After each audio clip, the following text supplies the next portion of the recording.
સુરતમાં વહેલી સવારથી જ ભારે વરસાદ પડી રહ્યો છે, ત્યારે કતારગામના ડભોલી વિસ્તારમાં સતત પાણી ભરાઈ રહ્યા છે.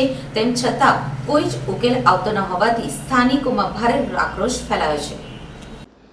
ડભોલીના હરિદર્શન વિસ્તારમાં ભારે વરસાદમાં વરસાદી પાણી હલવાનું નામ નથી લેતું. તે રીતે સ્થાનિકો દ્વારા વારંવાર રજૂઆત કરવામાં આવી હોવા છતાં પણ તંત્ર અને શાસકોના પેટનું પાણી નથી હલતું.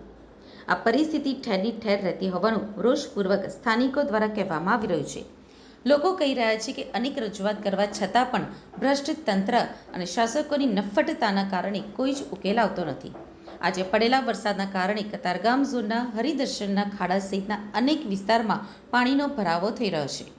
પાણીનો ભરાવો થયો છે ત્યાં કેટલીક સ્કૂલો પણ આવેલી છે, તેથી વિદ્યાર્થીઓને સ્કૂલે જવા માટે ભારે મુશ્કેલીનો સામનો કરવો પડ્યો હતો. પાણીનો ભરાવો થયો હોવા છતાં વિદ્યાર્થીઓ જીવના જોખમે સાયકલ લઈને પાણીમાંથી પસાર થતા જોવા મળ્યા હતા.